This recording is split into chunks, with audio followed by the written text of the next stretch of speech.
नमस्कार, आदाब साथियों। आप सभी का एक बार फिर से मेरे YouTube चैनल में बहुत-बहुत स्वागत है।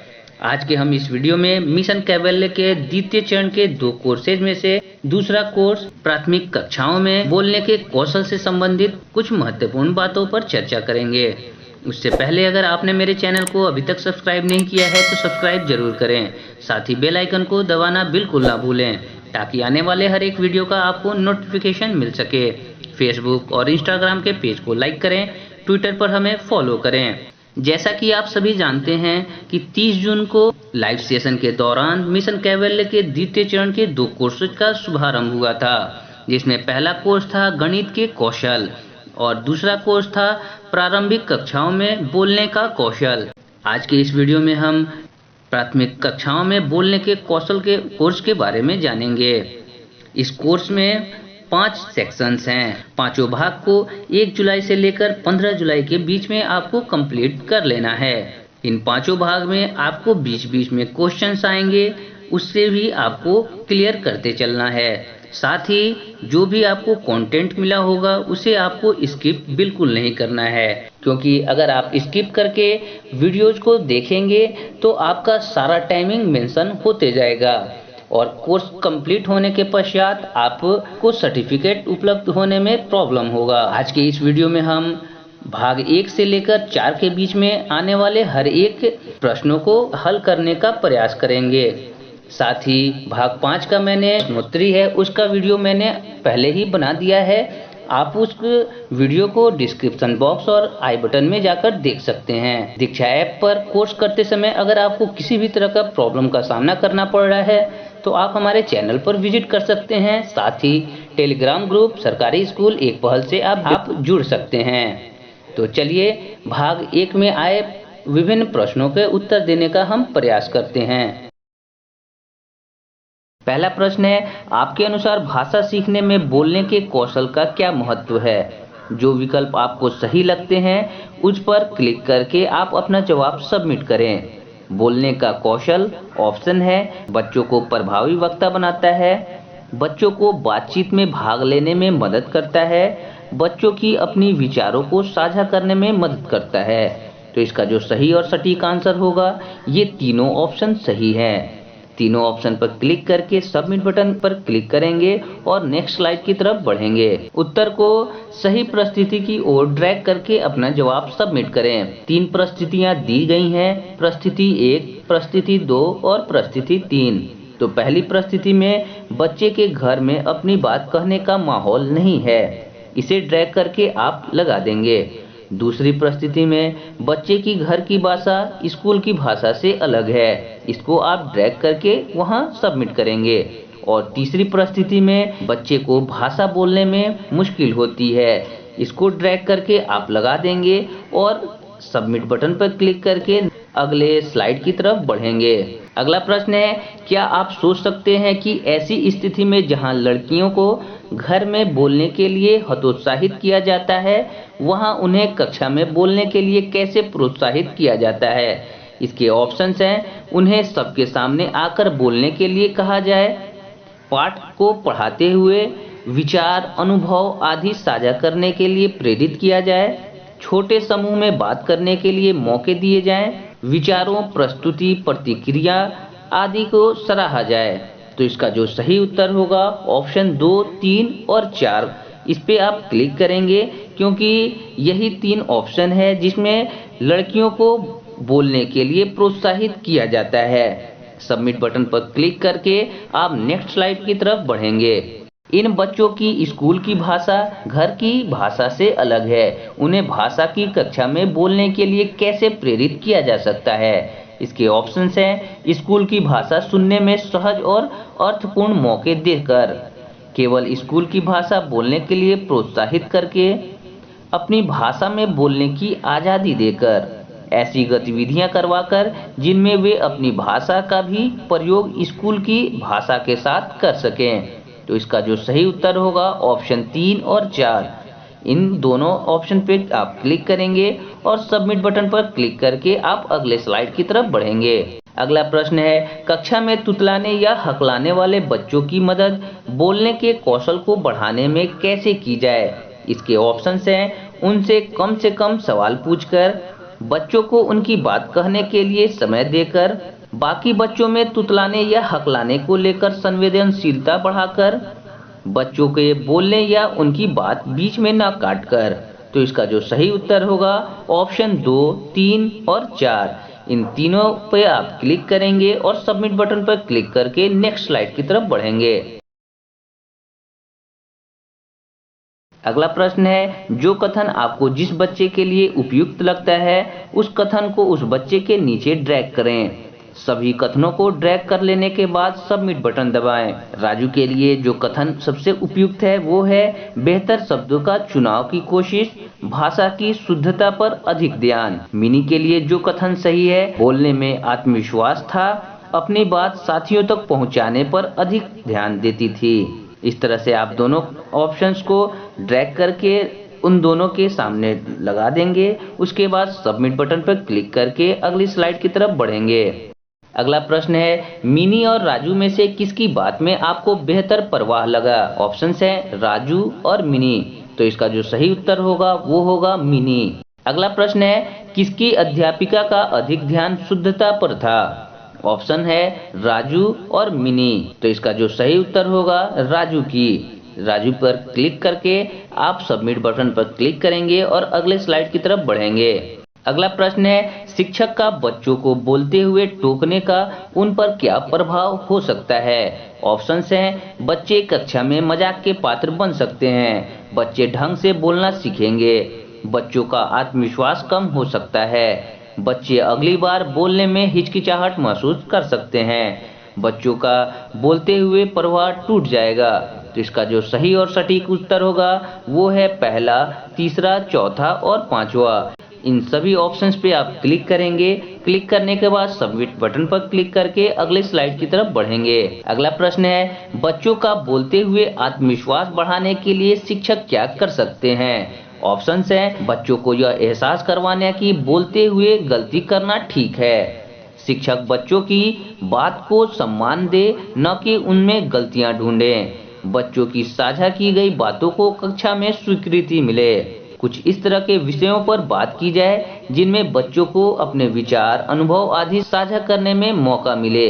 तो इसका जो सही और सटीक उत्तर होगा ये चारों ऑप्शन सही हैं। इन चारों ऑप्शन पे आप क्लिक करेंगे, सबमिट बटन पर क्लिक करके आगे की स्लाइड की तरफ बढ़ेंगे। अगला प्रश्न है, आपके अनुसार दिखाओ और बताओ गतिविधि के क्या फायदे हो सकते हैं? इसके ऑप्शंस हैं, सबके सामने अपनी बात कहने का आत्मविश्वास मिलेगा, स्वतंत्र अभिव्यक्ति के अवसर मिलेंगे, एक दूसरे की बात सुनने के मौके मिलेंगे, एक दूसरे से उनकी प्रस्तुति के बारे में प्रश्न पूछने के मौके मिलेंगे। तो इसका जो सही उत्तर होगा ये चारों जो ऑप्शंस हैं वो सही हैं। इन सभी ऑप्शंस पर क्लिक करके आप सबमिट बटन पर क्लिक करके आगे की स्लाइड में बढ़ेंगे। इस भाग का आखिरी प्रश्न, बच्चों को समूह में बातचीत करने के मौके देने से उनके बोलने के कौशल का विकास कैसे होगा? आपके क्या विचार हैं? इसके ऑप्शंस हैं, बच्चों को बारी बारी अपनी बात कहने का अभ्यास होगा, बच्चों को एक दूसरे को समझने के मौके मिलेंगे, बच्चों को अपनी साथी की बात सुनकर उसके अनुसार अपनी प्रतिक्रिया देने का अभ्यास होगा, बच्चों को एक दूसरे से उनकी बात पर प्रश्न करने का अभ्यास होगा। तो इसका जो सही और सटीक उत्तर होगा पहला, तीसरा और चौथा। इस पर क्लिक करेंगे और सबमिट बटन पर क्लिक करके आगे बढ़ेंगे। तीसरे भाग का पहला प्रश्न है, आपकी कक्षा में बोलने के विषय कौन चुनता है? ऑप्शंस हैं, शिक्षक, बच्चे, दोनों। तो इसका जो सही और सटीक उत्तर होगा वो होगा शिक्षक। इस पर निशान लगाकर आप सबमिट बटन पर क्लिक करेंगे और अगले स्लाइड में जाएंगे। अगला प्रश्न है, आपकी कक्षा में बोलने के विषय कौन चुनता है? ऑप्शंस हैं, शिक्षक, बच्चे या दोनों। तो इसका जो सही उत्तर होगा वो होगा दोनों। दोनों पर आप क्लिक करेंगे, सबमिट बटन पर क्लिक करके आगे की स्लाइड की तरफ बढ़ेंगे। अगला प्रश्न है, आप अपनी कक्षा में किस तरह के विषय देते हैं? ऑप्शंस हैं, पाठ्य पुस्तक से जुड़े, कल्पना से जुड़े, प्रकृति, सामाजिक और संवेदनशील मुद्दे से जुड़े, बच्चों के अनुभव से जुड़े, बच्चों की पसंद नापसंद से जुड़े। तो इसका जो सही और सटीक उत्तर होगा ये सारे ऑप्शन सही हैं। सभी ऑप्शंस पर क्लिक करके सबमिट बटन पर क्लिक करेंगे और नेक्स्ट स्लाइड की तरफ बढ़ेंगे। अगला प्रश्न है, आपके अनुसार किसकी गतिविधि बेहतर थी? ऑप्शंस हैं कमल जी की, क्योंकि अगर बच्चे पूरी प्रस्तुति विस्तार से लिखकर याद कर लेंगे तो वे आत्मविश्वास से बोल पाएंगे। पूजा जी की, क्योंकि बच्चे बोलते हुए स्वाभाविक तरीके से बोलेंगे, न कि याद किए हुए क्यों दोहराएंगे। इसका जो सही और सटीक आंसर है वो है दूसरा। इस पे आप क्लिक करेंगे और सबमिट बटन पर क्लिक करके आगे की स्लाइड की तरफ बढ़ेंगे। इस भाग का आखिरी प्रश्न, परिचित विषय को चुनना और कक्षा में विषय पर बातचीत करना बच्चों की विषय के बारे में प्रस्तुति करने में कैसे मदद करेगा? इसके ऑप्शंस हैं, परिचित विषय के चुनाव से बच्चों के पास प्रस्तुति के लिए सामग्री पहले से होती है। परिचित विषय के चुनाव से बच्चों को प्रस्तुति के लिए कुछ नए विचार सोचने नहीं पड़ेंगे। विषय के बारे में बातचीत करने से बच्चे यह समझ पाएंगे कि वे किस तरह के विचार साझा कर सकते हैं। विषय के बारे में बातचीत करने से बच्चों को अपने साथियों के विचारों से कुछ सुझाव मिल सकते हैं। तो इसका जो सही और सटीक आंसर होगा पहला, तीसरा और चौथा। इन तीनों पर क्लिक करेंगे और सबमिट बटन पर क्लिक करके अगले भाग की तरफ बढ़ेंगे। चौथे भाग का पहला प्रश्न, बच्चों के सही उच्चारण न करने के क्या क्या कारण हो सकते हैं?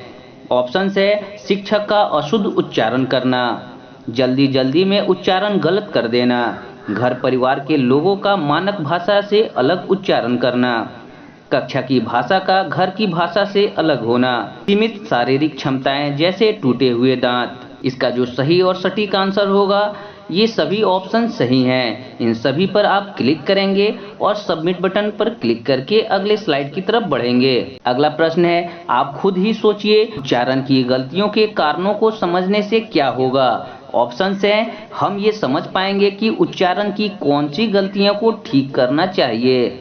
हम ये पता लगा पाएंगे कि क्या बच्चे कुछ ध्वनियों को बोलने के लिए तैयार हैं। हमें उच्चारण सिखाने की गतिविधियां तैयार करने में मदद मिलेंगी। तो इसका जो सही उत्तर है, तीनों विकल्प सही हैं। इन तीनों विकल्पों पर आप क्लिक करेंगे और सबमिट बटन पर क्लिक करके आगे के क्वेश्चन की तरफ बढ़ेंगे।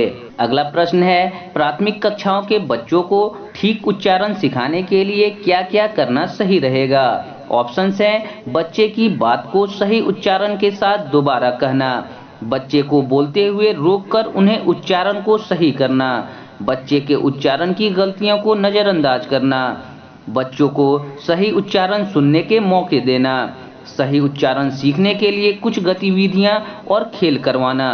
तो इसका जो सही उत्तर होगा वो होगा पहला, चौथा और पांचवा।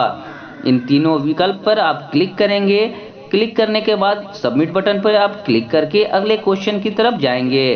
अगला प्रश्न है, बच्चों को भाषा के सही उच्चारण का अनुभव देने के लिए और क्या किया जा सकता है? ऑप्शंस हैं, रिकॉर्डेड कविता, गाना या लोकगीत बच्चों को सुनाया जा सकता है। कंप्यूटर या मोबाइल पर बच्चों को शब्दों के उच्चारण का अनुभव कराया जा सकता है। कोई रेडियो कार्यक्रम बच्चों को सुनाया जा सकता है। किसी साथी शिक्षक की मदद ली जा सकती है। तो इसका जो सही और सटीक आंसर होगा, ये चारों विकल्प सही हैं। चारों विकल्प पर आप क्लिक करेंगे और सबमिट बटन पर क्लिक करके आगे की क्वेश्चन की तरफ बढ़ेंगे। अगला प्रश्न है, बच्चे इस गतिविधि से उच्चारण कैसे सीख पाएंगे? ऑप्शन है, बच्चे नए नए शब्द और उनके अर्थ सीख पाएंगे, बच्चे शब्दों को ध्यान से सुनेंगे और उच्चारण पर ध्यान देंगे, बच्चे ध्वनियों में अंतर कर पाएंगे। तो इसका जो सही और सटीक आंसर है ऑप्शन 2 और 3। इन दोनों पे आप क्लिक करेंगे, सबमिट बटन पे क्लिक करके आगे के क्वेश्चन की तरफ बढ़ेंगे। दी हुई गतिविधि में किस छात्र की कौन सी विशेषताएं सामने आ रही थी, उसके सामने आप क्लिक करेंगे। सपाट आवाज होना अभिषेक क्या विशेषता थी। लय के साथ बात करना, बात में उपयुक्त जगहों पर ठहराव देना, कुछ मुख्य शब्दों पर जोर देना, उच्चारण में उतार चढ़ाव होना, ये सभी विशेषताएं चंचल की थीं। इस तरह से आप सभी पर क्लिक करेंगे और सबमिट बटन पर क्लिक करके आगे की तरफ बढ़ेंगे। इस भाग का आखिरी प्रश्न, उषा की कक्षाओं में बच्चों के बोलने के कौशल को विकसित करने के लिए नाटक करने में बच्चों को किस तरह के मौके मिलेंगे? ऑप्शंस हैं, विभिन्न भूमिकाओं को बातचीत, हाव भाव और शरीर के जरिए प्रस्तुत करने का मौका, किसी किरदार की दृष्टि से चीजों को देखने का मौका, एक दूसरे की बात न काटते हुए बोलने का अनुभव, स्वाद बोलते हुए लय आवाज के उतार चढ़ाव पर ध्यान, संवाद याद करने के मौके। तो इसका जो सही उत्तर होगा पहला, दूसरा, तीसरा और चौथा। इस पे आप क्लिक करेंगे, क्लिक करके सबमिट बटन पर क्लिक करेंगे। उसके बाद आप अगले भाग की तरफ जाएंगे। भाग 5 मुख्य प्रश्नोत्तरी का आंसर का मैंने एक सेपरेट वीडियो बनाया है। अगर आपने उसे अभी तक नहीं देखा है तो मैं उसका लिंक डिस्क्रिप्शन बॉक्स और आई बटन में डाल दूंगा, आप वहां से उसको देख सकते हैं। दीक्षा ऐप पर अगर आप कोई भी कोर्स कर रहे हैं, इस बीच में आपको कोई भी प्रॉब्लम का सामना करना पड़ रहा है, तो आप हमारे चैनल पर विजिट कर सकते हैं। मैंने दीक्षा ऐप पर आने वाली हर एक समस्याओं का वीडियो का प्लेलिस्ट मैंने बनाया है, आप उसमें से अपने समस्या को देख सकते हैं। साथ ही आप हमारे टेलीग्राम चैनल सरकारी स्कूल एक पहल पर भी जुड़ सकते हैं और अपनी समस्याएं वहां भी रख सकते हैं।